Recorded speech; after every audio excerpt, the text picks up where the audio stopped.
বুকের উপর হাত বাঁধার হাদিস নাকি জয়ীফ, এই কথা বলেছে কিনা কেউ কেউ?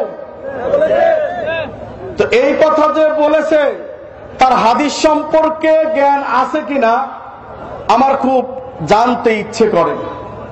কারণ বুকের উপর হাত বাঁধার হাদিসটা সহিহ বুখারীতে আছে। বুখারীর হাদিস, আলহামদুলিল্লাহ এখানে অনেক কিতাব রয়েছে, আমি এখানে বাস করতে আসি নাই, দুটি কথা জানাতে এসেছি। ভালো লাগলে মানবেন, না লাগলে না মানবেন, গ্যালজাম করবেন কেন? আমরা শুনি, শোনার পরে যদি আমার কথা কোরআন হাদিসের সাথে না মেলে, সারা রাত এখানে আসি গাছের সাথে বেঁধে ইচ্ছা মতো আপনার জুতা দিয়ে পেটাবেন, অসুবিধা নেই, আপনার জুতা আমার গাল। যদি কোরআন হাদিসের সাথে না মেলে তাহলে আপনার জুতা আমার গাল। কিন্তু ভাই কোন গ্যালজাম করবেন না, শুনতে থাকুন। বুকের উপর হাত বাঁধার হাদিস সহিহ বুখারীতে আছে, বলছে সহিহ বুখারীতে নাকি জয়ীফ নাই হাদিসটা, বুকের উপর হাত বাঁধার হাদিস নাই, সেখানে জেরা বাঁধার কথা আছে। বন্ধুগণ, ওরা বলেছে ইবনে খুজাইমার 479 নম্বর হাদিস, আবু দাউদ তিরমিজির 554 নম্বর হাদিস নাকি জয়ীফ। তর্কের খাতিরে যদিও হাদিস ইমাম আবু দাউদ সহিহ বলেছেন, কিন্তু তর্কের খাতিরে বললাম ঠিক আছে ওই দুইটা হাদিস জয়ীফ, মানলাম আপনার সাথে। আমি সহিহ বুখারী হাদিস দিয়ে প্রমাণ করে দিব বুকের উপরে হাত বাঁধতে হবে, বাঁধতেই হবে, এর ব্যত্যয় কোনো ঘটনা ঘটবে না। প্রমাণ করে দেব ইনশাআল্লাহ। আগে প্রমাণ করি, তারপরে ঠিক বলেন, প্রমাণ করে ঠিক বলেন। আচ্ছা, সহিহ বুখারী আধুনিক পাবলিকেশন কর্তৃক প্রকাশিত খণ্ড নম্বর 1 696 নম্বর হাদিস, আন সাল বিন সাদ রাদিয়াল্লাহু তাআলা আনহু, সাল বিন সাদ রাদিয়াল্লাহু তাআলা বলছেন, আমাদেরকে নির্দেশ করা হতো ডাইন বাম জিরার উপর ডাইন জিরা রাখা। জিরাউন শব্দ এসেছে হাদিসে, কি শব্দ এসেছে? জিরাউন শব্দ এসেছে হাদিসে, ইয়াদুন শব্দ, কবজি শব্দ আসেনি। তারপরে ইসলামিক ফাউন্ডেশন 1981 সালে প্রকাশিত, আর আধুনিক প্রকাশনী 1991 সালে প্রকাশিত, সেখানে কবজি অনুবাদ করেছে, যেটা কখনো হাদিসের সঙ্গে সব ব্যবহার করা হয়নি, হাদিসের সঙ্গে বেয়াদবি করা হয়েছে। বন্ধুগণ, এখানে জেরা শব্দের অর্থ হচ্ছে মধ্যম আঙ্গুল থেকে নিয়ে কুনুই পর্যন্ত পূর্ণাঙ্গ হাতকে বলা হয় জেরা।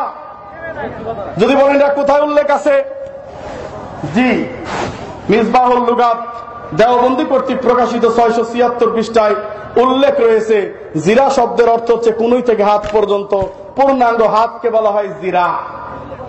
বন্ধুগণ, এখন বলেন ডিকশনারি মানি না, বলবো দেওবন্দি ডিকশনারিও মানো না। আচ্ছা ঠিক আছে, ডিকশনারিও না মানো, আমি তাও প্রমাণ করে দেব যে বুকের উপর হাত বাঁধতে হবে। কেন? শুনে রাখুন বন্ধু, মেশকাতের সহিহ মুসলিম হাদিসটা আছে, মেশকাতের 518 নম্বর হাদিস, সালাত অধ্যায়ে। এই হাদিসের অনুবাদ আমি হাতেম বিন পারভেজ করিনি।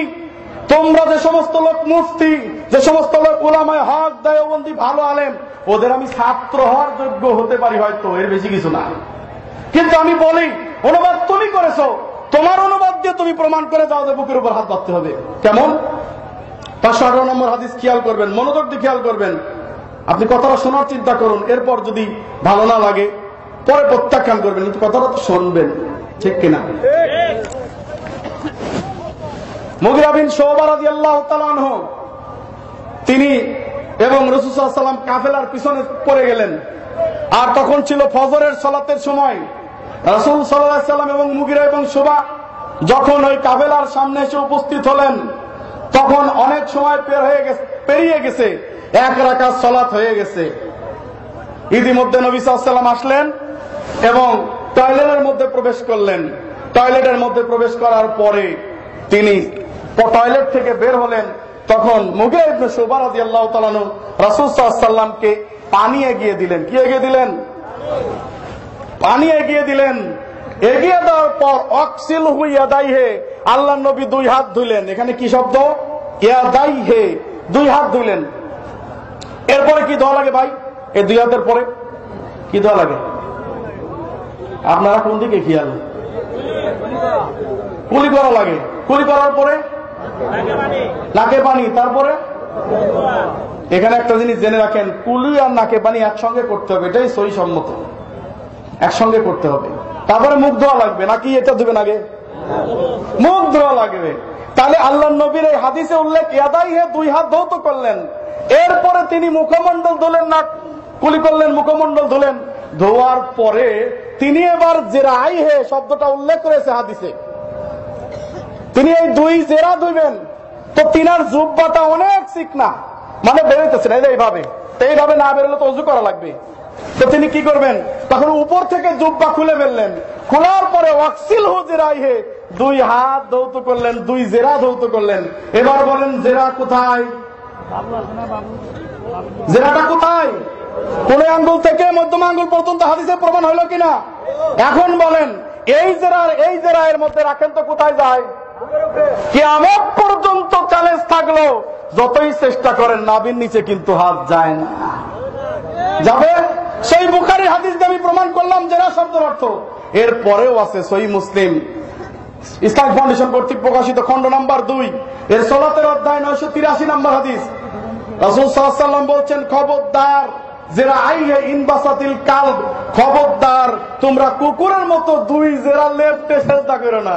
কুকুরের দুই জেরা বলা হয়েছে কি কি এখানে জেরা, অর্থাৎ কুকুর দিয়ে এক্সাম্পল দিয়েছেন, কুকুর যেভাবে বসে ওইভাবে তোমরা সেজদা করো না। অথচ আমাদের মাযহাবী বোনেরা এইভাবে সেজদা করে এবং কাচুমাচু হয়ে সেজদা করে। শুনে রাখুন মা বোনেরা, আপনাদের সম্মানের প্রতি লক্ষ্য করে বলি, রাসূল সাল্লাল্লাহু আলাইহি ওয়াসাল্লামের এই হাদিস দ্বারা আপনার সালাত বাতিল হয়ে যাচ্ছে, কারণ এইভাবে সেজদা করা জায়েজ নাই। এখন আমি যেটা প্রমাণ করতে যাচ্ছি, এই জেরাইহে শব্দের অর্থ যদি আমি ধরি এই হাত, আর এটাকে যদ্দূর ছেড়ে দেই তদ্দূর নামবে, তাহলে কি আমি সদনুবাদ করলাম নাকি আমি ধোঁকাবাজি করলাম? তাহলে এই বুখারীর হাদিস দিয়ে প্রমাণ করে দিলাম যে জি, বুকের উপরে হাত বাঁধতে হবে। অন্য হাদিস আমি রেখে দিলাম, থাক, ওটার ব্যাপারে তোমরা বিতর্ক তুলেছো, বাদ। ওই সহিহ ইবনে খুজাইমার 479 নম্বর হাদিস বাদ। তারপরে আপনার আবু দাউদের যে হাদিসটা আছে ওটাও আমি তর্কের খাতিরে বললাম, ওটাও জয়ীফ, ওটাও জয়ীফ। আর নাভির নিচের 4টা হাত বাঁধার হাদিস যে জাজ্জল্যপূর্ণ জয়ীফ, এটা কে বলবে? তো যাই বলেন না কেন, আমি ওটার দিকেও গেলাম না, তর্কের খাতিরে বাদ দিলাম, ওটাও বাদ দিলাম। আমি সহিহ বুখারীর হাদিস দিয়ে প্রমাণ করে দেখালাম অবশ্যই বুকের উপরই হাত বাঁধতে হবে। এটাই সহিহ সুন্নাহ দ্বারা প্রমাণিত, এটাই সহিহ সুন্নাহ দ্বারা প্রমাণিত, বুকের উপর হাত বাঁধতে হবে। এক ভাইয়ের ভিতরে অসুবিধা নেই, অসুবিধা নেই, অসুবিধা নেই। এক ভাই আলহামদুলিল্লাহ সুন্দর প্রশ্ন করেছেন যে নামাজ হবে কিনা। রাসূল সাল্লাল্লাহু আলাইহি সাল্লাম বলছেন, সহিহ বুখারী প্রথম খণ্ড সালাতের অধ্যায় 595 নম্বর হাদিস, সল্লু কামা রাআইতুমুনি উসাল্লি, ওইভাবে সালাত আদায় করো যেভাবে সালাত আদায় করতে আমাকে দেখেছো। তা আমরা তো রাসূল সাল্লাল্লাহু আলাইহি ওয়াসাল্লামের সালাত আদায় করা দেখি নাই, দেখেছি, কিন্তু কোথায় পাবো সেটা? কুরআন এবং সহিহ হাদিসে। সালাতের ভিতরে কিছু সুন্নাহ রয়েছে, কিছু ওয়াজিব রয়েছে, কিছু ফরজ রয়েছে। ফরজ যদি পরিত্যাগ করা হয় সালাত হয় না। এবার প্রশ্নের উত্তর দিচ্ছি। ওয়াজিব যদি তরক হয়ে যায় তাহলে সাহসিয়তা দিতে হয়, ফরজ তরক হলে সাহসিয়তা দিতে হয়, কিন্তু ফরজ পূরণ করে দিতে হয়। কিন্তু ওয়াজিব যদি তরক হয় ওটা পূরণ করতে হয় না, সাহসিয়তা দিলে পূরণ হয়ে যায়। কিন্তু এর বাদ বাকি যা রয়েছে সবই সুন্নাহ, যেমন বুকের উপর হাত বাঁধা, রাফালে দিন করা, জোরে আমিন বলা, এটা সুন্নাহ। এটা যদি কেউ মানে বাদ দিয়ে ফেলেছে তার সালাত বাতিল হবে না। কিন্তু রাসূল সাল্লাল্লাহু আলাইহি ওয়াসাল্লাম বলেছেন, করেছেন, এটা কেউ যদি ইনকার করে আর মাযহাবী মহে যদি এটা না মানে, তো সে রাসূলের উম্মত কিনা সেটাই বলা যায়।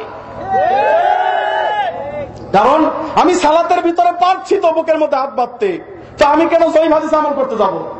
যদি হাত না বেঁধে ছাইড়ে দেন তাহলে আপনার বিষয় আলাদা। তাই হাত বাঁধানো সুন্নাত ছেড়ে দিলাম, আপনি নাভির নিচেও বাঁধবেন, আবার বলবেন যে না পড়লে কি নামাজ হবে না? আপনি যদি ছেড়ে দিয়ে পান সালাত হাতটা বাঁধলে কিছু হয় না, তো এটা বুঝলাম যে ঠিক আছে আপনার সালাত জায়েজ পর্যায়ে গেল, কিন্তু আপনার সালাতটা তো রাসূলের সালাত হইল না। রাসূল সাল্লাল্লাহু আলাইহি ওয়াসাল্লাম হাত ছেড়ে দিয়ে সালাত আদায় করেছেন, এই মর্মে তো একটা জাল হাদিসে প্রমাণ করা যাবে না, যাবে? তো হাত তো বাঁধতেই হবে, তো বাঁধলে সহিহ হাদিসের উপর বাঁধেন, বাঁধলে সহিহ হাদিসের উপর বাঁধেন। আর কিছু আছে ফরজ, যেগুলা যদি পালন না করেন তাহলে আপনার সালাত হবে না, যেমন ইমামের